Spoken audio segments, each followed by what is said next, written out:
우리가 믿는 사람으로서 성경 말씀을 붙잡고 하나님이 진리라고 선포한 것에 대해서는 논쟁을 멈춰야 됩니다.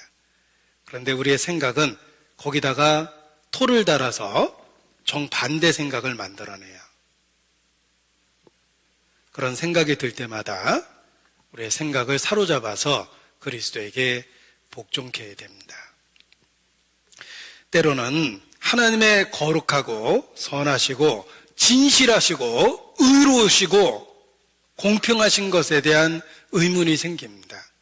내가 살아가고 있는 환경이 그렇고 내게 주어진 사건이 그렇습니다. 그러나 분명히 알 것은 내가 잘못 생각하고 있는 거예요. 하나님의 뭔가를 잘못하는 건 절대 아니라는 거예요. 내가 잘못된 거예요. 그러면 진리가 보이기 시작합니다. 근데 거꾸로 하나님이 뭔가 잘못한 것처럼 그런 식으로 생각해버리면 더 불신에 빠지고 혼란에 빠지고 찬양을 잃어버리고 하나님을 원망하게 됩니다. 하나님의 선하심에 대한 그 어떤 의문도 제시하면 안 됩니다. 예수님을 죽인 유대인들은 하나님께서 내가 너희를 사랑하였노라 라고 말씀하실 때 그들은 하나님이 어떻게 우리를 사랑하셨나이까 하는도다 이렇게 말대답을 합니다. 하나님이 거짓말하셨겠습니까? 사랑한다고 하셨으면 진짜 사랑하는 거예요. 네가 못 느끼는 것뿐이지 진실은 정말 사랑하고 있는 겁니다. 그런데 유대인들은 자신들의 무지를 무기 삼아서 주께서 어떻게 우리를 사랑하셨나이까 이렇게 말대답을 합니다. 그러면 안 되는 거예요. 우리가 하나님이 말씀하신 사실에 대해서는 무조건 받아들여야 됩니다. 때로 우리의 상황이 현실과 다르게 보인다 하더라도 하나님의 선하심을 의심하면 안 되는 거예요. 그래서 로마서 다시 한번 인용할 텐데 보십시오. 로마서 3장 4절 말씀입니다. 사람은 다 거짓되되 오직 하나님은 참되시다 할지어다. 사람이 틀리지 혹 하나님이 틀렸겠느냐? 절대 그렇지 않다는 뜻입니다. 기록된 바 주께서 주의 말씀에 의롭다함을 얻으시고 판단받으실 때 이기려 하심이니람과 같으니라. 사람이 틀린 거지 하나님이 틀린 게 아닙니다. 자, 덧셈 뺄셈 9구단 9단까지 다 외운 아이가 있습니다. 대단한 자부심이 생겼어요. 난 9단까지 다 외웠어. 나는 뺄셈도 하고 나누기도 할 수 있어. 그 아이가 어느 날 대학에서 전공자들이 보는 수학책을 봤더니 삼각함수가 잔뜩 써 있습니다. 이게 무슨 수학책이야. 수학은 이런 게 없어. 라고 생각하면 어리석은 거예요. 자기가 모르는 또 다른 더 차원이 높은 수학의 세계가 있습니다. 인간의 수준은 덧셈 뺄셈 정도 하는 수준인데 감히 하나님의 섭리에 대해서 의문을 제기합니까? 그럴 수 없느니라. 내가 모르는 거지 하나님이 틀린 게 아닙니다. 솔로몬의 유명한 지혜로운 재판 이야기가 있습니다. 두 여자가 한 아이를 자기 아이라고 싸웁니다. 솔로몬이 선언했습니다. 반으로 잘라 절반은 이 여자에게 절반은 이 여자에게 주라. 만약에 제가 그 재판 현장에 있다가 그 순간 바깥으로 튀쳐나왔어요. 저것도 재판이라고 하냐? 그리고 바깥으로 튀쳐나와서 평생 솔로몬 욕하고 다녔어요. 내가 그 현장에 있었잖아. 재판할 때. 야, 솔로몬 무식하대. 애를 반으로 자르라고 그러대. 어리석은 거죠. 재판을 끝까지 지켜보면 솔로몬의 지혜에 감탄했을 거예요. 그 지혜 속에 정말 하나님이 계시구나라는 걸 깨닫고 솔로몬을 왕으로 인정했을 겁니다. 하나님의 사람이거든요.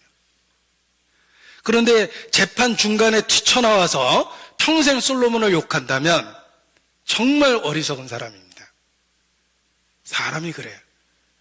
우리가 기껏 살아봤자 몇십 년 살았는데 그 지혜와 지식과 경험을 갖고 감히 하나님의 속성을 판단합니다. 그게 얼마나 큰 죄입니까? 이성 없는 짐승 같아서 본능으로 아는 그것으로 멸망하며 알지 못하는 것을 회방한다. 죄예요. 내가 틀린 거지 하나님이 틀린 게 절대 아닙니다. 우리의 생각이 쓸데없이 하나님으로부터 멀어질 때 외쳐야 됩니다. 그럴 수 없느니라.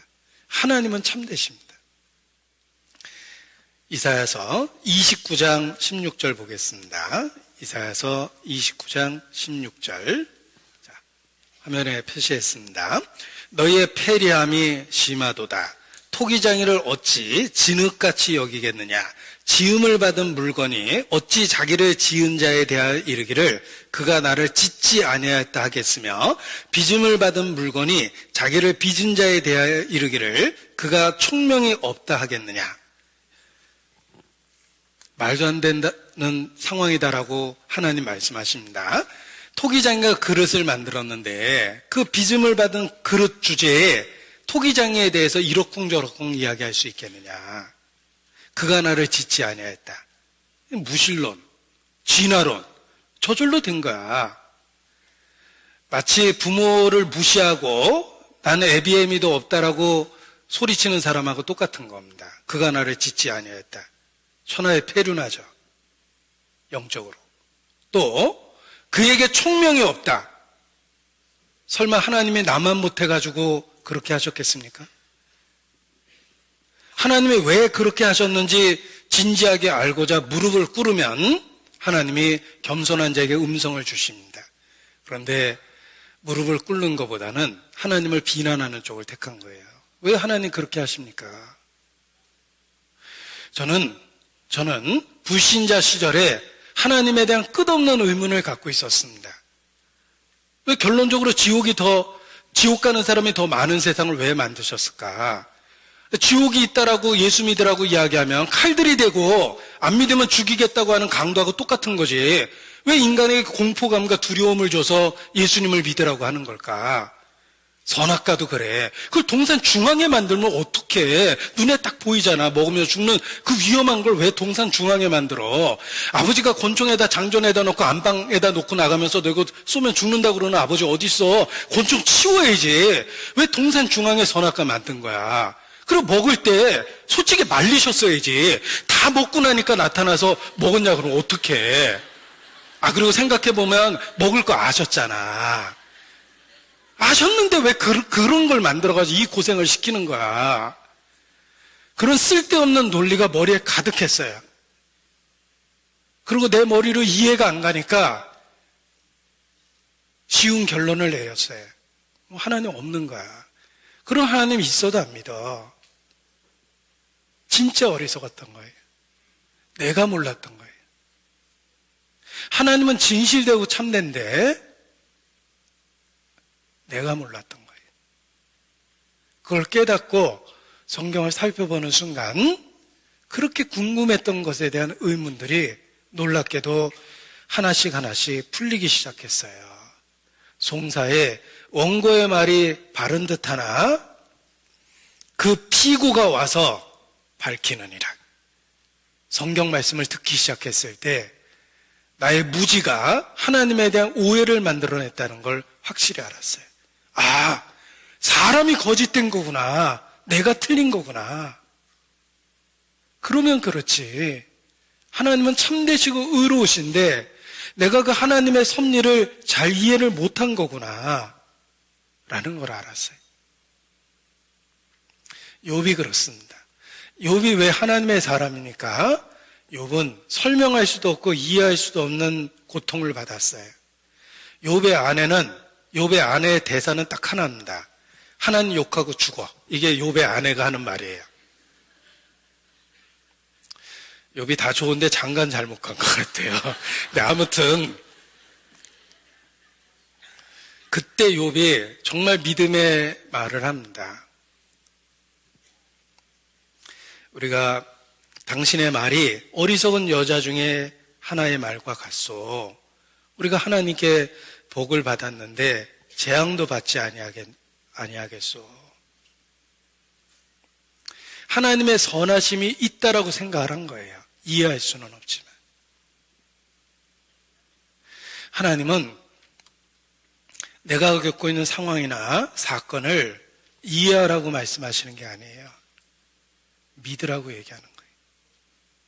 내 머리로는 우리가 겪는 상황과 사건이 이해가 안 돼요. 설명이 안 돼요. 그러나 하나님은 믿으라고 말씀하세요. 하나님은 진실되고 선하고 의롭고 공평하거든요. 게다가 하나님은 인자가 아니십니다. 변개하지 않으세요. 그 진실됨이 결코 변하는 게 아닙니다. 내가 모르는 거예요. 그것을 인정하면 많은 의문들이 풀리기 시작합니다. 그래서 하나님은 우리가 겪는 일을 다 설명은 안 해주시지만 믿으라고는 말씀하세요. 저에게 헌신적인 아버지가 갑자기 전화 와서 야, 너 묻지도 따지지도 말고 1,000만 원만 갖고 내일 시계탑, 서울역 시계탑 앞으로 와. 내가 일주일 만에 1억을 줄게. 우리 아버지는 절대로 저한테 손해 끼칠 분이 아니에요. 내 1,000만 원 갖고 떼먹을 분도 아니라는 걸 나는 삶으로 경험으로 알고 있어요. 전 묻지도 따지지도 않고 달러빚 내서 제가 1,000만 원 갖다 드릴 거예요. 아버지는 절대 나한테 해롭게는 안 하거든요. 하물며 하나님은 선하심이 가득하십니다. 하나님이 뜻하신 일은 그럴 만한 이유가 있는 거예요. 이해할 수는 없지만 믿을 수는 있어요. 주님이 뜻하신 일 헤아리기 어렵더라도 언제나 주 뜻 안에 내가 있음을 믿노라.